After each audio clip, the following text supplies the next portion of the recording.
سلام دوباره عرض میکنم خدمت همه شما دوستان عزیز. خیلی خوش اومدیم به جلسه امروزمون در مورد ادبیات نویسندگان مهاجر ایرانی. امروز خیلی جلسه طولانی نخواهیم داشت، صرفا هدف معرفی این ادبیات و نویسنده های فعال در این حوزه هستند و اینکه معمولا این نویسنده ها اولا شکلگیری این ادبیات از کجا بوده و در واقع این نویسنده ها در آثارشون به چه درونمایه ها و مضامینی میپردازند. پس سعی میکنم خیلی سریع شروع کنم به صحبت کردن در مورد این که اصلا تعریف ادبیات دایسپورا به چه صورتی هستش، نویسنده های دایسپورای ایرانی چه زمانی شروع کردن به نوشتن و اینکه در آثارشون به چه موضوعاتی میپردازن و سعی میکنیم که از چند تا از این نویسنده ها هم در واقع از آثارشون مثال بیاریم که به صورت متنی موضوعات بررسی شده در آثارشون رو با هم دیگه مطالعه کنیم تا حدودی که خب به نظرم میتونه نویسنده بسیار آثار بسیار جالبی دارن و میتونه که توی ریدینگ لیست شما هم قرار بگیره. خب بریم سراغ بحثمون. خب حالا به انگلیسی هم جلسه رو برگزار میکنیم، جلسه رو هم ریکورد میکنم که ایشالله آپلود کنم براتون بعداً. Okay, so as you can see, the title of my presentation is Literature of the Iranian Diaspora Community, or Literature of Iranian Diaspora for short. And what we are trying to do here is trying to find the roots of this literature as well as major themes which are discussed by these writers. So let's just quickly move on to a definition of diaspora. Now, the term diaspora has a Greek root. It was first mentioned in the Old Testament in the Bible to describe the dispersal of the Jews who were migrating from one place to another in search of a home. However, since the early academic discussions of diaspora, it has been redefined to include all groups of people who have left their home countries behind and have now relocated to a new country and are living somewhere else far away from their homes. So it has become kind of more general. So whenever you hear the word diaspora, you should think about two very different definitions, one general definition and one specific definition. The specific definition is the first one, which was initially used in Bible to describe the Jews, and the second one, which is more general, is applied to any kind of immigrant community whose members are living far away from home. Now, there are some conditions, so we have to think very deeply about this concept of diaspora, because one of the questions that people might ask is, can we call like every group of immigrant or any immigrant community in another country diaspora? Well, there are so many criteria that they have to meet so that we can call them diaspora. Now, there is a very famous book called Encyclopedia of Diaspora and Diasporic Studies, and the editors of this book, Quaison and Aswani, have sort of listed the criteria that these populations have to meet so that we can safely call them diaspora, and then we can analyze their literature, their behavior, their political contributions, etc. So let's read this quotation from this book, Encyclopedia of Diaspora. So these are the criteria which are important for us. The time depth of the dispersal and settlement in other locations. So time is an important element here. So if a group of immigrants move to another country, but they have been in the new country for just a couple of months, we cannot call them diaspora. It has to be a few years, and I will tell you why this time frame has to be longer. The development of a myth of the homeland. This is why. Because when you are migrating to a new country and it's the first couple of months, you still feel a little bit excited if it is just a normal migration, or you still don't miss your homeland. But as time goes on, step by step, you start, reminiscing about your home country. You start losing some of the memories. You feel nostalgic about your homeland, and therefore you create a myth in your mind about what your homeland looked like or what qualities it had. So, well, most of the people who have been in another country, who have lived in another country for so long, don't remember a lot of details, and what they remember about their home country is actually quite, even we can call it like mythological, because most of it is not real. So they just remember some kind of a mythic kind of image of the homeland. The diversification of responses to homeland and the host nation. There should be differences between them in their reaction towards the homeland and towards the new country. What do I mean by this? And the keyword here is diversification. Some of the people in that community might not like the homeland, but some of them might like it. Some of them might be like nonchalant. They don't care about it. Even their reactions and their attitudes toward the host countries should be also diverse. So some of them like this new country, some of them don't like it because they don't feel accepted, and others are just, okay, they don't really care. So there should be this kind of diverse attitude towards both the homeland as well as the new nation. And the evolution of a class segmentation and conflict within a given diaspora, alongside the concomitant evolution of an elite group of cultural and political brokers. In other words, what this criteria is about is that there should be different classes of people in that community. So some of them can be like poor, some of them can be rich, some of them are elite, they are intellectuals, they start working in the academia, they become professors, they become influencers somehow, not Instagram influencers, but just influencers in the political world, in the real world.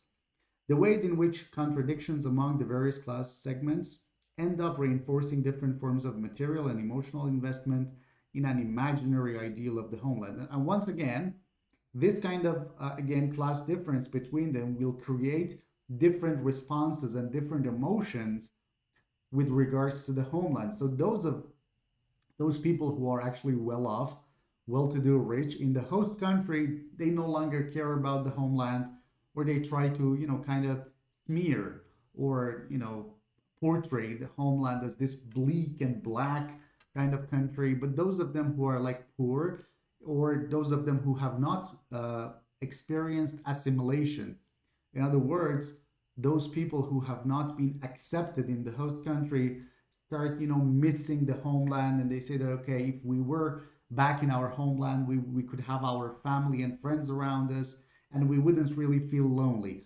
So this kind of class difference also leads to a diversification of responses with regards to the homeland. So these are some of the criteria that have to be met so that we can call a group of people in a new country diaspora, and then we can start analyzing them. However, as I said, in recent years, these definitions have eased a little. In other words, we are not really strict about all of these criteria to be met. Okay, we say that, okay, maybe one or two of them is enough. And that's why recent definitions of diaspora have actually been a little more inclusive. In other words, we include more and more people in our definition of diaspora.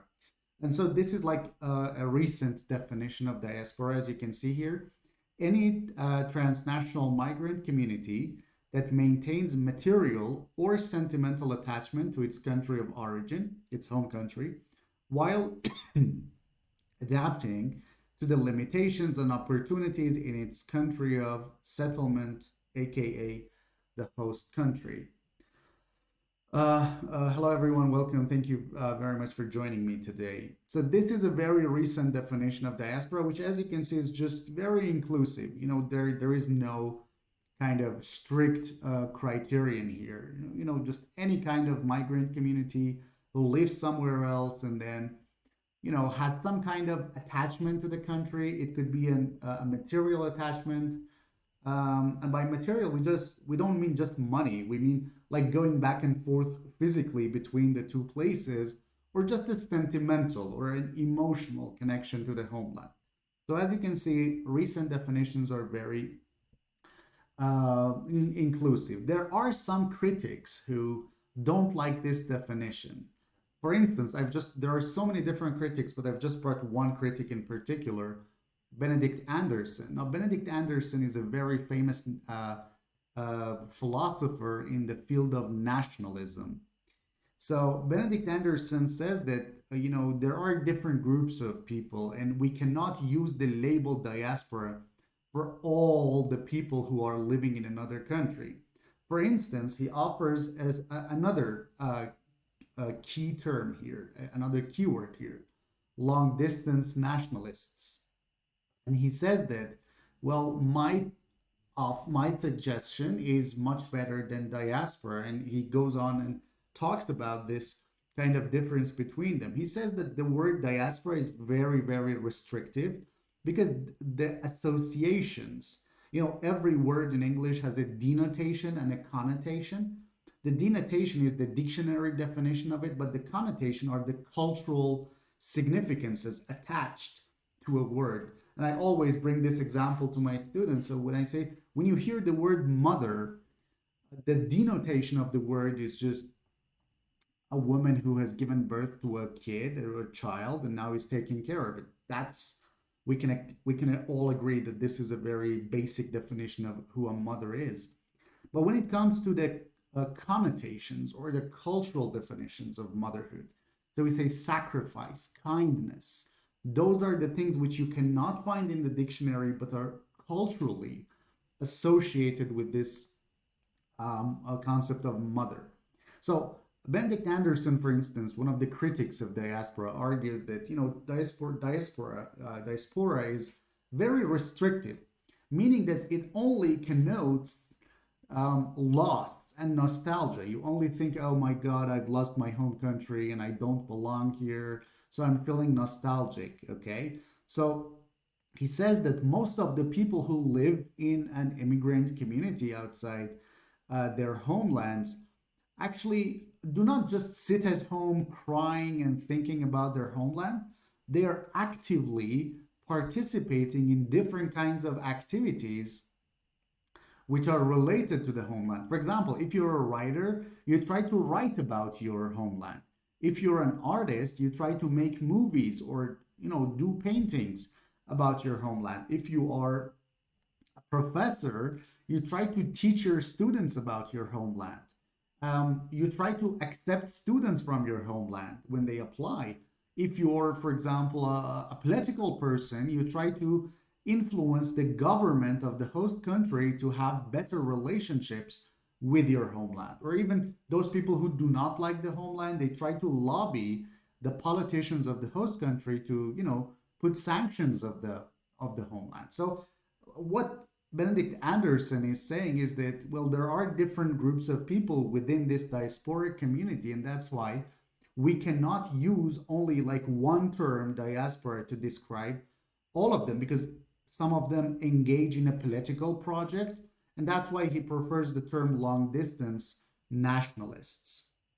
Anyway, just before I forget, you can download this presentation. There are like three dots in the corner of the presentation.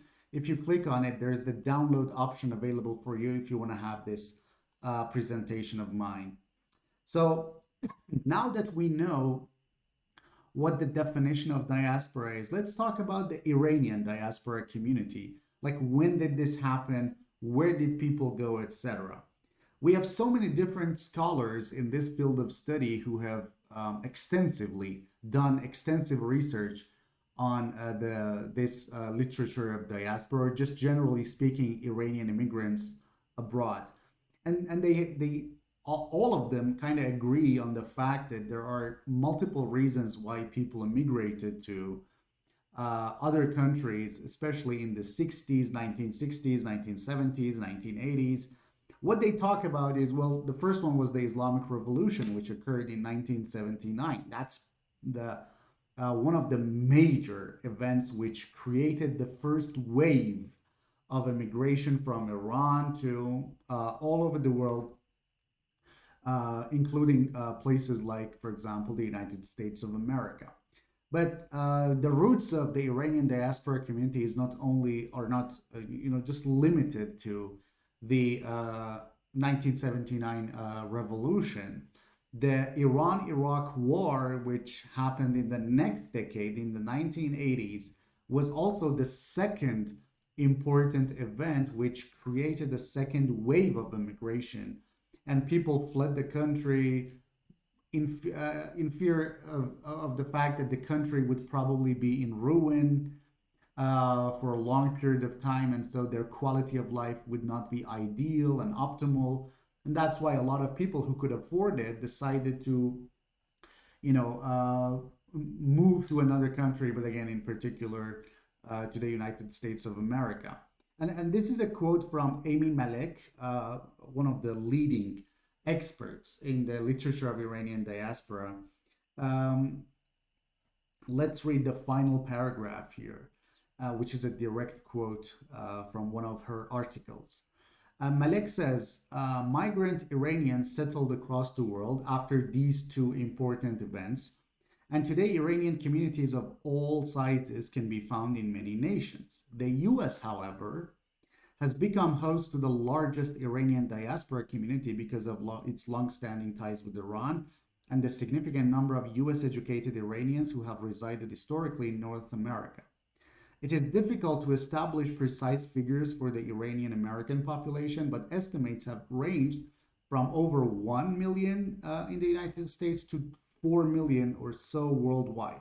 But these numbers are actually, belong to a few years ago. Nowadays, it is much, much more. So these are some of the reasons why people try to, move to America, move to other places in Europe as well. Now, when the Islamic Revolution happened and after the Iran-Iraq War, these migrant communities found a new home in other countries, right? And so the relationship between Iran and Iranians and the West became a little bit like difficult to understand, right? So there were already tensions between Iran and the United States in the 1970s, which resulted in the 1979 revolution. And because there were some hostages in Iran, so the hostage crisis happened. A few of the clerks of the U.S. Embassy in Tehran were kept hostage for a long period of time, I think 444 days, if I'm not mistaken. So there were already tensions between these Iranian immigrants and the West. So when they immigrated to a new country, and it was like the 1970s or the 1980s, the relationship was already tenuous because most of the news was about this hostage crisis.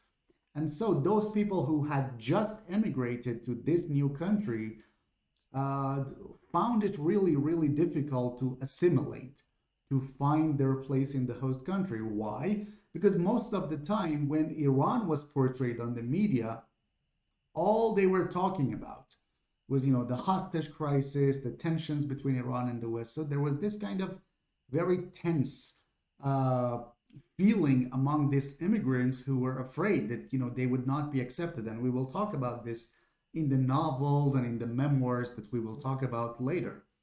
So the ties between Iran and the West were kind of loosening, and there was a distance between Iran and the West after the revolution.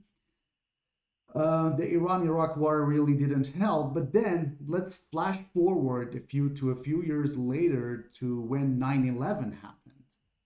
So there was another paradigm shifting event which occurred in 2001, the September 11 attacks. Now, even though Iran did not have like any part in coordinating and implementing and doing the 9/11 attacks, because there was already tension, the hostage crisis, the revolution, and everything, Iran was thrown into the mix of all Middle Eastern countries, which the United States blame for attacking the World Trade Center and killing like hundreds and thousands of Americans on that eventful day. So because Iran was already like portrayed as a, you know, kind of an enemy, and then 9/11 happened, it was a good time to again, throw Iran into the mix and then attack Iran again, again, and again. And so there were so many negative stereotypes about Iranians. And most of this was because, well, and most, we will talk about this, most Americans really didn't have any knowledge about the fact that like Iranians are different from, these Gulf countries. So Iranians are like Persians, they're a little bit different from Arabs. And so just because Iran was in the region in the Middle East, it was automatically stereotyped as one of the perpetrators of the 9/11 attacks. Okay. So because of their ethnicity, because of how they looked like, and because like Americans did not see any difference between a Persian name or, for example, an Arabic name, they were all considered as one and the same. And so they were targeted again and again and again, even after 9/11. So much so that when George Bush, the son, uh, had a speech in the uh, had a speech after the September 11 attacks in the UN, he called Iran as this axis of evil, جزء محور شرارت in the Middle East. And so these kinds of stereotypes suddenly came back, to the fore again. Most of the stereotypes that had existed before in the, 1970s, 1980s, 1990s were suddenly, popular again. Uh, researchers have done some research to see like what are the two dominant images of Iranians in the West in general, which, we can say Middle Easterners, but specifically for Iranians. So Iranians are usually portrayed as one, either evil Islamic fundamentalists. So they are either fundamentalists who do not change their opinions, are not modern people, and they are evil people. And if we are talking about women, Iranian women, they are only suppressed Oriental women. So they are women who have been suppressed at home, who do not have any freedom, who have to just be obedient to their husbands, who cannot like go to university or anything, who cannot do anything in the society. So these were the images which were being shown everywhere in the US when they were describing Iran. And so a lot of critics, including Daniel Gracian, defines this, that Iran was portrayed as the twin demons of terrorism. The men are terrorists, and the women, in a sexist way, calling women, suppressed. They do not have autonomy. They do not have any freedom. They cannot do anything. They cannot have anything. So, and it was very, very extreme. Okay, and it is important that it's also very funny, not funny, but it's very interesting that one of the writers of Iranian diaspora community, Marjane Satrapi, I'm not sure if you have heard the name or not. She has written some very nice graphic novels, Persepolis. In an interview, she called it that, Europeans and Americans only describe us as with a flying carpet or a flying rocket. So what Marjane Satrapi here is saying that they only see us as this exotic, sort of like weird kinds of human beings who can fly carpets, and then we are not like real people. They don't see us, they don't see the truth about us. Or they see us as a flying rocket. So we have rockets to destroy them. We are terrorists, or just we are this weird kind of people who have absolutely no humanity in us. Um, Dr. Tuz, thank you very much for joining us. It is an honor and a pleasure. Thank you. Okay, what do they write about? I will make references to some of the novels and memoirs. Uh, the only woman writer who portrayed the real life of Iranian women is Flavor. No, we do have a lot of writers. I will actually talk about them. So it's not just one person talking about Iranian women, and I will talk about different portrayals of women, um, the real life of Iranian women. We have references to uh, different kinds of representations of women in Iran, people who are critical of the way that women live in Iran, and then we have people who are supportive of women in Iran. So there is this dichotomy. I will talk about it. So what do these writers talk about, and how do they try to portray this? Well, if you do a little research on the most of the works, most of the themes of these works published after 1980s, or more specifically after 9/11, well, all of these kinds of stereotypes about Iranian people resurfaced, you come to a point where you realize that there are two different trends in the works of these immigrant writers. So, the literature of Iranian diaspora can be divided into two different attitudes, especially with regards to Iran. The first group of people are the people who are not happy with things in Iran. And so they sort of like try to play along with how Iran is portrayed in Western media. So in their works, they try to portray not only Iranian men, but also Iranian women according to the stereotypes which have existed forever in American and European media about Iran.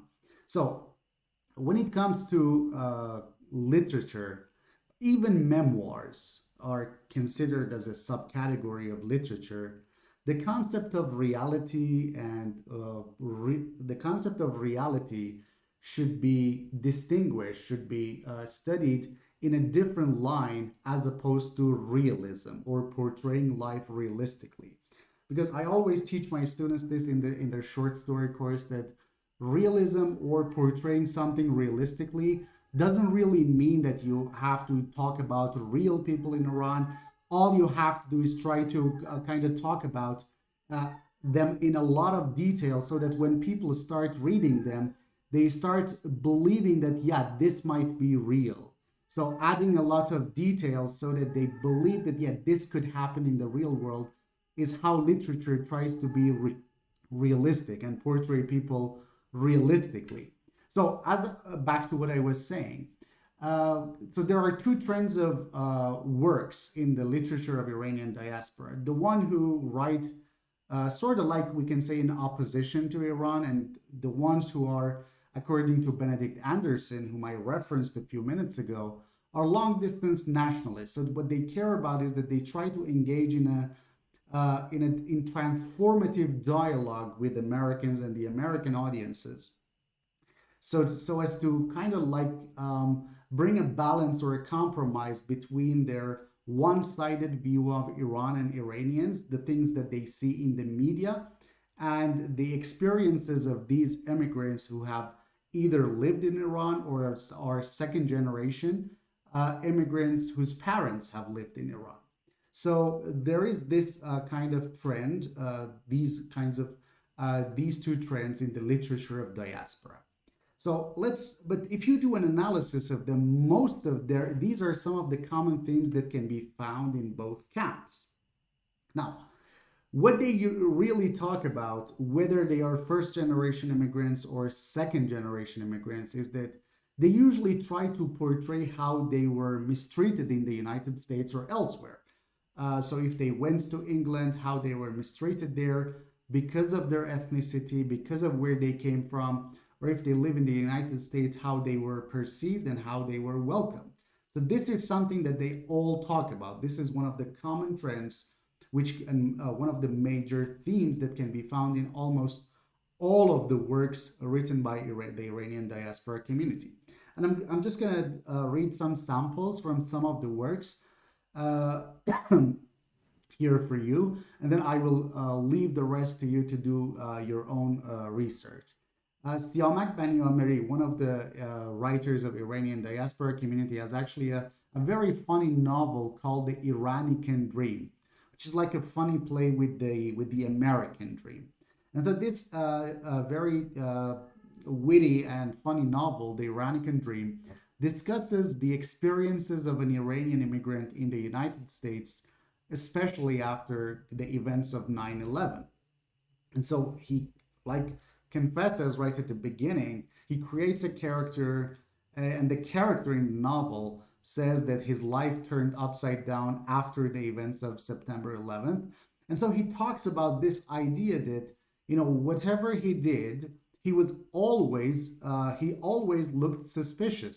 In a part of the novel, the main character of the novel says that he was always afraid of growing a beard, even a 5 o'clock shadow. And so he had to like shave completely so that he wouldn't look like, the FBI's top 10 wanted list. Because whenever like he grew just a little beard, as I said, a 5 o'clock shadow or something, people started looking at him in a funny way. And he even talks about the fact that one day this main character goes into a Mexican shop to buy some cakes, but apparently one of the neighbors has actually reported him to the authorities, and suddenly, like, all hell breaks loose. In FBI, sort of raids this kind of cake shop, and they arrest him without really having any cause for it. And sort of the main character in this novel, The Iranian Dream, says something very interesting, that most of this comes from ignorance, like the fact that there's really no first-hand transaction of cultures happening between Iran and most Western countries. So this kind of lack of knowledge is the reason why there are all of these widespread and dominant kind of stereotypes about Iranians. And in particular, right at the beginning of the novel, the protagonist of this novel engages in a conversation with an American, and then they say, let's just read this. And the American asks him, hey, where are you from? And he says, well, I'm originally from Iran. And then the American says, okay, which state is that? Like, where is it located? In which state in the United States?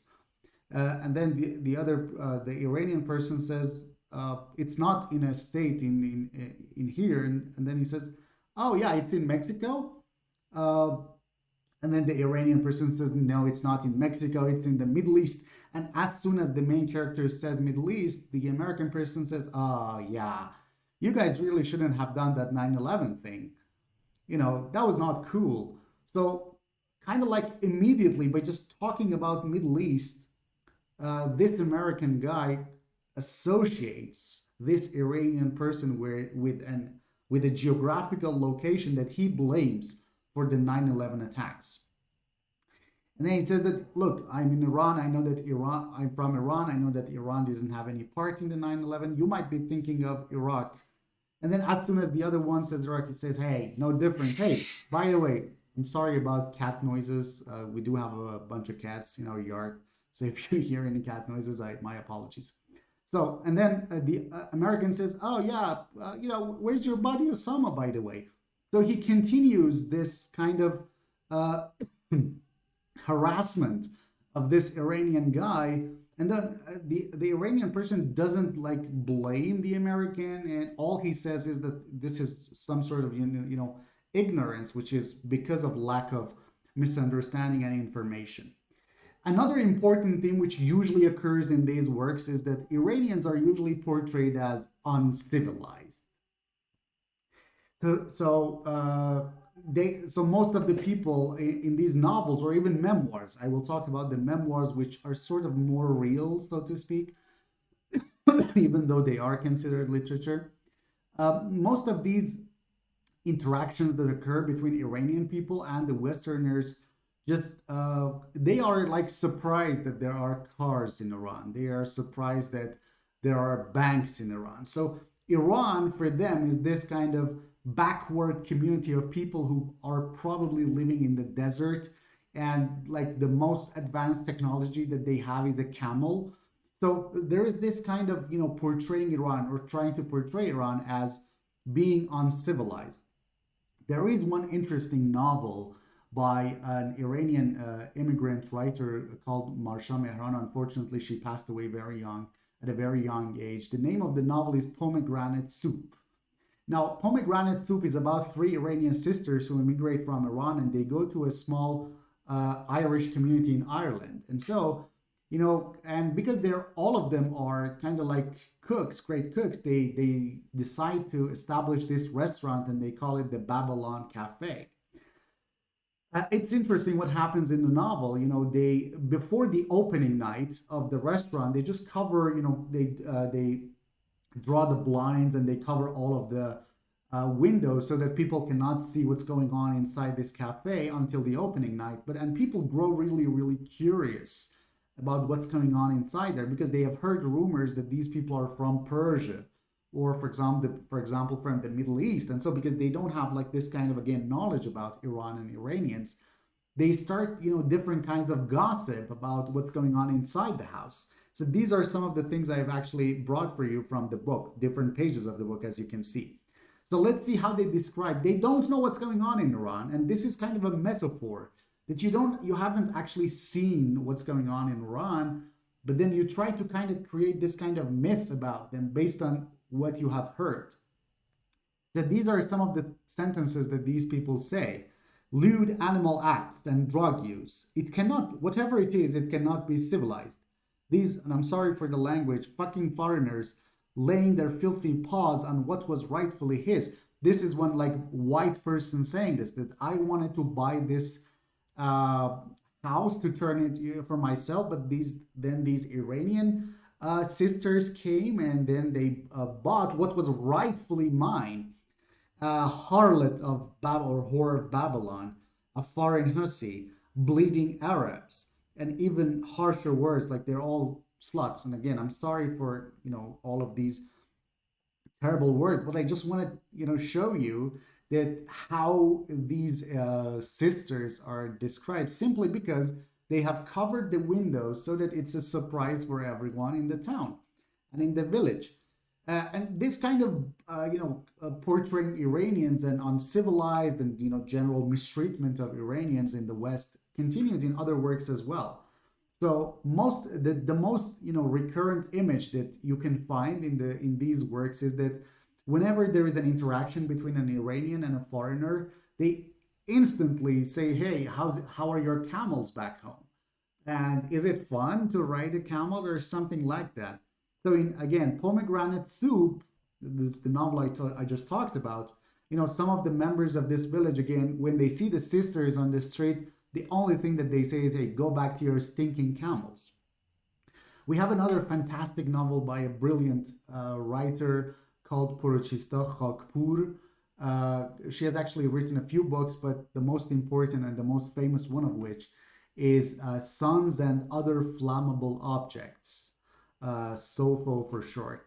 Sons and Other Flammable Objects. It's the story of this father and son. The father doesn't really like America, wants to go back. The son doesn't like Iran and wants to stay in America, tries to find an American girlfriend. So there's this kind of tension between the father and the mother, which sort of, metaphorically speaking, is about the feelings that all of these immigrants are feeling. And so even in that novel, the son of the family receives a Christmas card, like even though it is a tradition, but then he receives a Christmas card with a camel on it from one of his friends, and then he's kind of like shocked, and he goes to his father and he says that camels have nothing to do with us, so why are they kind of using this as an image to insult us? And then we have another novel by Nasima Asefi called Arya. It's the story of this doctor in the United States whose child dies, and then she cannot find solace in the United States, and therefore she decides to move back to Iran to kind of connect with her family so that she can tolerate the death of her child. So, and then in the novel, the character says that most of them did not even know where Iran was, and when they did, they assumed that we rode camels and lacked basic technology, even like television. So this is how this is how these novels usually talk about the experience of Iranians in the West, especially after their immigration. So that's what they see. They even move on to describe that there were some dominant images on American media which were portrayed again and again and again so that they were inculcated into the brains of Americans, for example, about Iranians. So Hakpur, again in the same novel, Sons and Other Flammable Objects, he says that the characters in the novel say that when Iran was in the media, it was always like this cheap, grainy, kind of black and white, like a horror movie. Marsha Mehran in Pomegranate Soup says that uh, when Iran was portrayed in the media, any kind of vitality or happiness was sort of removed from the image. Marjane Satrapi does the same thing. And then again, Satrapi in Persepolis 2 again talks about this, that all you could see on media was fundamentalism, fanaticism, and of course, terrorism. Yasmin Crowther, another one of my favorite writers, has actually written a novel called Saffron Kitchen. Now, in Saffron Kitchen is the story of an Iranian girl who was born in Iran, emigrates to England, and then comes back at the end of her life, called Mariam. And then when Mariam is in England, this is one of the sentences that she said, that I'm surrounded by people who know this country only through their news, a cartoon of Iran, rather than what's actually might be happening in Iran. So as you can see, this is how Iranians and Iran are portrayed in the West. And these writers all talk about this. They usually, that's the first thing that they usually talk about. Now, you can continue reading this. So it's not just limited to Iran in general. Like when they talk about Iranian men, they try to be insulting. When they try to talk about Iranian women, they try to be insulting. And so, uh, and just look, we're not saying that like all Iranian men are perfect and all Iranian women are perfect, that women in Iran do not have any problems, but just doing stereotypes is wrong anywhere. So pigeonholing, so to speak, an entire nation, describing everyone with just one word or one phrase is something which is wrong. So as I said, I don't want to like spend too much time on this because I don't want the session to be long and boring. So you can see the presentation. So when they talk about the Iranian women, they have no education, they are deaf and dumb, you know what, and then, for example, in Pomegranate Soup, when one of the sisters is raped by one of the people in the village, it's as if nothing has happened because there is no humanity. There is no personality considered for this Iranian person because of her ethnicity, because she's Iranian. And so they just dismiss the case. So that's it. That's how. And then, as I said, when men are described, they consider men as PMS, the Persian male syndrome. They're old fashioned, they're overly jealous, they're hairy, you know what? They're chauvinists, and then when it comes to women, women only belong in the kitchen and they do nothing else. Um, After they do this, most of these works now describe their experiences of actually living in the society. So, one thing that they all talk about is how Iran is portrayed in the media and what's the viewpoint uh, toward towards Iranian people. But the actual living experience of these characters are also important for us when we analyze these novels. So once again, one thing which was interesting for me is that in most of these works are actually came across this kind of thing which happened after 9/11, that suddenly like there were posters, especially closer to the Iranian diaspora community in Westwood in Los Angeles, that suddenly there were like billboards saying Iranians go home, we play cowboys and Iranians, which is a reference to the inhumanity of Iranians, or like the billboards saying wanted, colon Iranians for target practice. So we need Iranians for our shooting practices. You are worthless because you're Iranian, and so we don't have enough like bullseyes in our on our ranches for shooting practice. So we need Iranians to do that. Bomb Iran became a very interesting song for us. Uh, Became an interesting song for became a viral song in this period. It was even played in McCain's campaign for president when she was running, I think, against Obama a few years ago. And so their living experiences are also like nothing very calm and happy. And so again, once again, you can see, or you can read all of this for yourself. They are described like this. So as I told you, most of the examples I've talked about so far are actually about novels. And there's usually this kind of misunderstanding that, okay, well, novels written by the writers of Iranian diaspora community are like this, but when it comes to other genres, we don't see any problems. But that's not the case. The other important genre, which is very popular among Iranian immigrants, is the genre of memoir. Now, there's a difference between memoir and autobiography that you have to know about. Autobiography is it's about like the whole of a person's life. It's usually starts from birth until like death, or until the time when she or he is writing the autobiography. But when it comes to memoir is just like a slice of life. So in memoir, you try to cut the cake of your life into different slices. You pick up one of the slices, and then you try to describe this slice with as many details as possible. So that's the difference between a memoir and an autobiography. There are other differences as well. Memoir is a genre in which the memoirist, or the people, the person, can make an identity claim. So she can claim this is who I am, or he can claim that this is who I am. And it is a literary genre because a lot of people say that it should be categorized as nonfiction and therefore not included in our literary analyses, which is not, again, true, because writing a memoir is actually a very selective process. You select some events, just like a novelist who selects, some events. And so I've brought like many quotations from different scholars in the field who believe memoirs to actually be the best genre for people in other countries, or for immigrant writers, because it deals with the concept of memory. So if they want to talk about their homeland, the memories of the homeland, it's the perfect medium.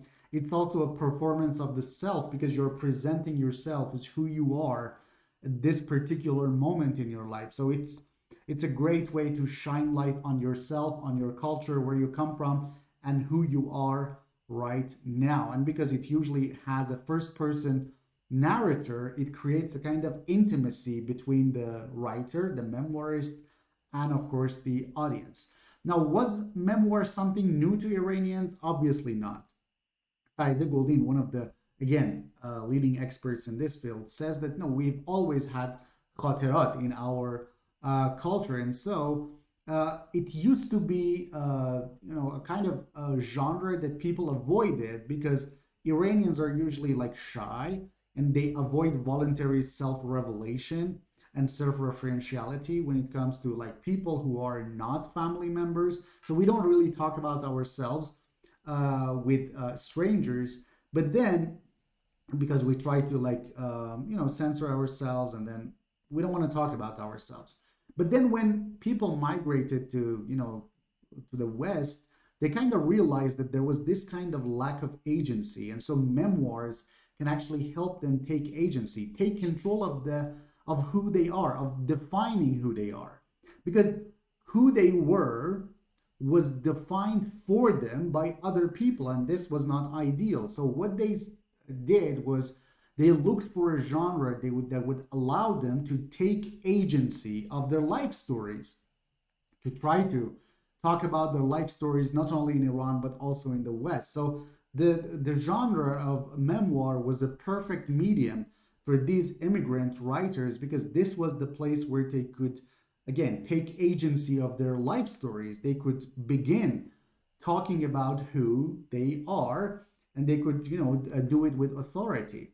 And so all of these efforts toward self-representation happened not only just for the Iranian community, but also for most other migrant communities And most diasporic communities, Pakistani Americans, I don't know, Afghan Americans, it's Egyptian Americans, etc. And Iranian Americans were also,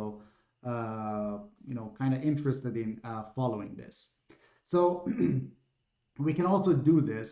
So we can also find the same kinds of mistreatments, etc., in the memoirs of people. So there are a certain a few memoirs which I would like to name for you in case you're interested in reading them. So we have Firuzeh Dumas as one of the memoirists, famous memoirists of Iran. She has two very interesting memoirs, Funny in Farsi and Laughing Without an Accent. Both of these memoirs talk about Firuzeh Dumas' experiences of living in Iran, immigrating to the US, and how she and her family tried their best to, find themselves in this host country.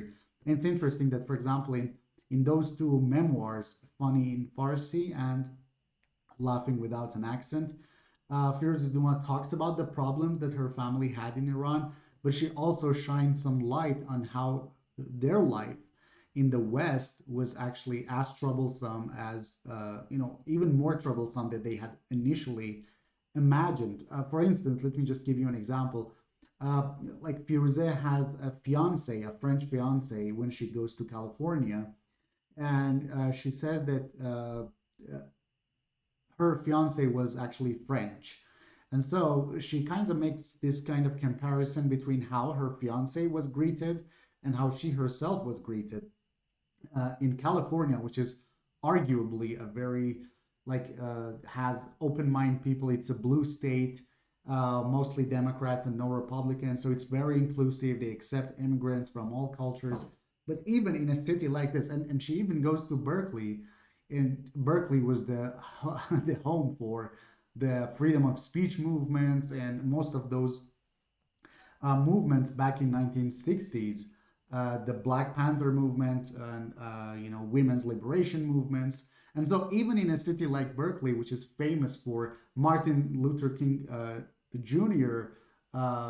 Famously delivered a very significant speech on the campus at UC Berkeley. So even in this city, which is famous for its inclusive nature, Firuzeh Dumas talks about the difference between how people perceived her fiance, who was French, and so whenever they heard the word like, "Oh, he's French. Oh my God, Paris, ooh la la," something like this, and so they were really kind of drooling over the fiance. But when it comes to Firuzeh, as soon as she said her name, people started making fun of her name. Hey, what kind of name is that?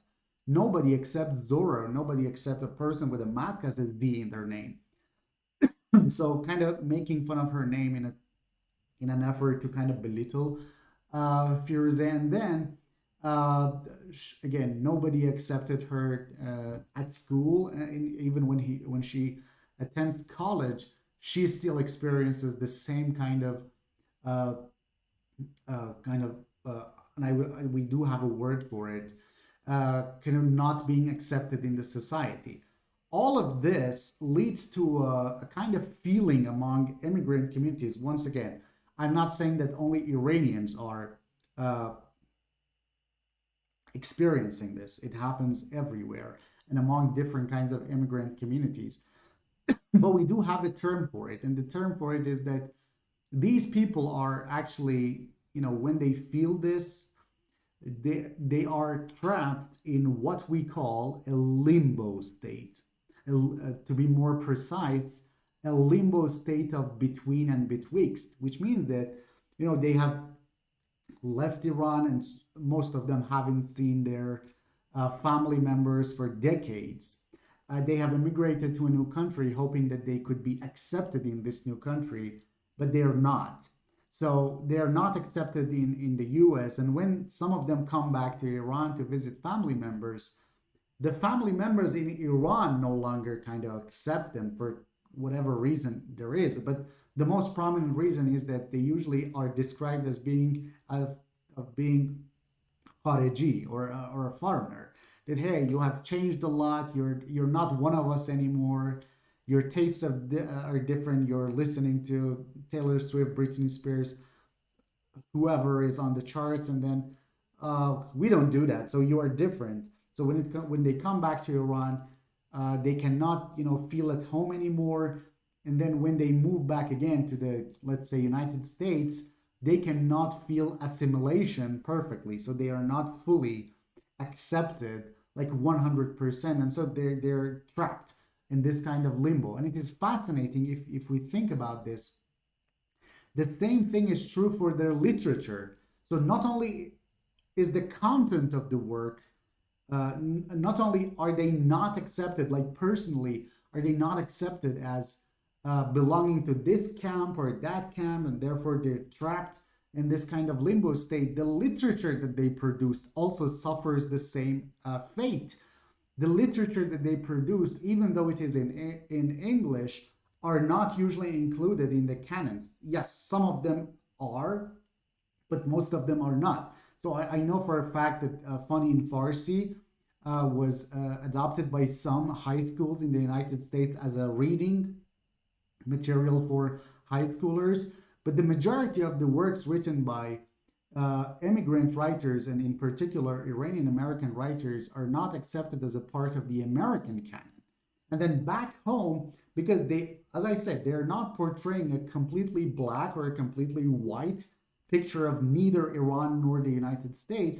And so, because there are some critical parts about Iran, some of their works are not, most of the works are not accepted as belonging to a canon of Iranian literature. And so this kind of limbo state happens not only to them personally, but to their characters if they are writing novels, but also to the very work which has been published. So the work neither belongs to American literature nor to Iranian literature. But enough about that. Let's continue. What else can we find in the literature of Iranian diaspora community? An effort to be transformative. So most of these writers are actually trying to be transformative. They're actually trying to find a way to sort of find a compromise between the two nations, or find a compromise between themselves and their American counterparts, their American friends, etc. So what they do is that they try to engage in what Benedict Anderson called long distance nationalism, because if you remember, long distance nationalism is when people engage in a kind of social, political, or even literary project so as to kind of influence the situation of their homeland in the country, in the host country. So I told you an example that some people in the diaspora community are, for example, politicians, and so they lobby with, let's say, American, for example, politicians. Depending on their worldview, they could lobby for sanctions against Iran or for better relations with Iran. The same thing happens for the writers as well. So if they are in the camp of like people who want to, try to improve the relationship between the West and Iran, their works usually include some kind of transformative dialogue which happens between the characters. And let me just tell you, like in one of the memoirs of Firuzeh Dumas, she actually finds one of the survivors of the hostage crisis, those people who were trapped in Iran for like more than 400 days. And then one of the women who was here in Iran after the takeover of the US embassy. And so when she's now in the United States, and so Firuzeh Dumas finds her, and then when she starts talking with this person says that I have no resentment. And then she talks about all of the great experiences that she had in Iran, even though it was a harrowing experience for her to be trapped in Iran for more than 400 days, not knowing what's going to happen to her. But it's interesting that despite that, she says that because I have actually lived in Iran and I actually know Iranian people, I don't have any resentments. And so Firuzeh Dumas kind of takes this episode and then tries to put her spin on it by saying that if there were like dialogue between the two countries, if we didn't see America in our media, only in our media, if American people did not just rely on the images that they saw in the media, we could be in a better place. So, what these writers are doing is kind of creating this transformative dialogue in their novels, in their memoirs, to kind of encourage people to learn more, to actually have conversations and dialogues. So, they talk about like the beauties in Iran. They talk about the problems as well, but they talk about the beauties in Iran, that you cannot, call Iran just one country and then stereotype all of us, right? So they talk about diversity in Iran. They talk about different kinds of people and ethnicities who live in Iran, and each one of them has a particular kind of culture. And they talk about the culture of Iran. They talk about, for example, Iranian men and Iranian women, arguing that, yeah, there are problems, but then it's not like Iranian women have no power or they cannot do anything. Yes, they talk about the problems, they talk about the limitations, but they also talk about the fact that there are independent women who are, as you can see here, from Arya again, one of the novels that I talked about, who are brave, they're mavericks, some of them are trailblazers, most of them work, a lot of them try to immigrate to other countries, and so they persevere, so to speak. So finally, I would like to kind of wrap all of this up by talking about one of the interesting memoirs which has been published by Fateme Keshavars. She actually has a memoir called Jasmine and the Stars. Now, this memoir is actually a reaction against uh, one of the other famous writers of Iranian diaspora, but criticizing other writers is not what I'm interested in here. Uh, Fatima Keshavarz writes a very interesting memoir, Jasmine and the Stars. It's the story of her life back home in Iran, in Shiraz, and then how she later on immigrated. And now Fatima Keshavarz is a professor at university in the United States. Fatima Keshavarz in Jasmine and the Stars brings two very important stories, incorporates two very important stories into her memoir. One of them is from Rumi, and the other one is a personal experience of hers. She talks about a tale from Rumi, and she says that there's this town, and a circus group goes to this town to perform there. Now, when they put up the tent, most of the, again, people of the village of this small town are interested in finding out what's going on in the tent before the opening day tomorrow. So there is an elephant inside the tent which belongs to the circus. And so when the villagers and townspeople go into the tent at night, there is no light. And so they kind of touch the animal all over. They touch the feet of the animal to just get a vague idea of what it is. So when they come out of the tent, they haven't seen anything. They've only touched, in the dark, they have only touched, for example, the trunk or the feet of the elephant, or like the ears. So when they come back and other villagers ask them, hey, what did you find in the tent? Each one describes it like differently. One of them says that there were just some columns there, and the other one says that there was just some kind of hose in there. So none of them can actually truly describe the elephant. And then Keshavars uses this kind of story to highlight the fact that when a country is kept in the dark for so long, and you cannot see it in let's say during daytime in light, most of the things that you're going to learn about that country is going to be as wild as the stories that those villagers were relating to other people in it. And it's the same thing that happens to herself. So she again, she remembers an episode from her childhood when she used to sleep in the yard because it was warm, it was the summer.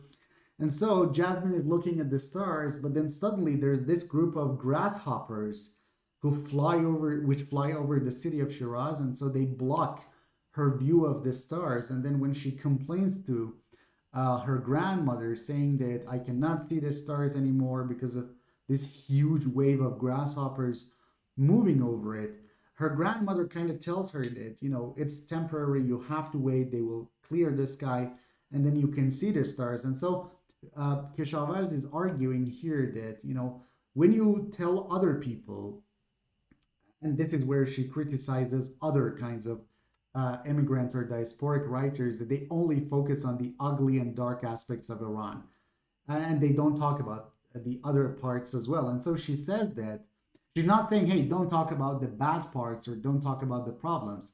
What she says is that if you only talk about the grasshoppers, that they block the view, well, obviously your audiences are only going to see those dark and ugly aspects. But try to talk about the stars as well. So talking about only the grasshoppers is not okay. If you want to talk about Iran, talk about those aspects, the grasshoppers, but also talk about the stars. So this is how they usually try to, again, engage in transformative dialogue to kind of, highlight the the ways that those images that people see in the media are not like the full picture. And if you want to see the full picture, you have to see the big picture, okay? Not just focusing on one part. So this is basically it. I just wanted to, tell you about some of these works. So the works which I mentioned for you today, I'm just going to say the names so that you can write them down if you're interested. So we talked about Suns and Other Flammable Objects by Porochista Khakpur. We talked about Arya by Nasim Asefi. We talked about The Iranian Dream by Siamak Baniameri. We talked about Pomegranate Soup by Marsha Mehran. We talked about some of the memoirs as well, in particular Funny in Farsi and Laughing Without an Accent by Firuze Duma. We talked about Persepolis 1 and 2 by Marjane Satrapi. We also talked about Keshavarz and her memoir Jasmine and the Stars. We have so many other works as well. We have A Love Letter to Iran by Kamine Mohammadi, and so many other works as well. These are just a handful of the works which I just wanted you to know about. But as I said, this is not all. We do have certain other writers as well. These writers do not offer a favorable view of Iran in their works. For example, we have Anita Amir Rezvani. I think The Blood of Flowers is one of the works that she has written, which takes a completely critical view of Iran, and kind of the thing that Fatemeh Keshavarz criticizes by saying that if you only focus on the ugly sides of it, you fail to be fair by not reporting those stars as well. And so these are some of the examples of the works written by the Iranian diaspora community and the topics that they talk about. Okay, I'm just going to read some of the comments real quick. And then if you have any questions, I would be more than happy to answer them. If not, we can call it a day. And then you can go and do what you want to do in the weekend. Okay.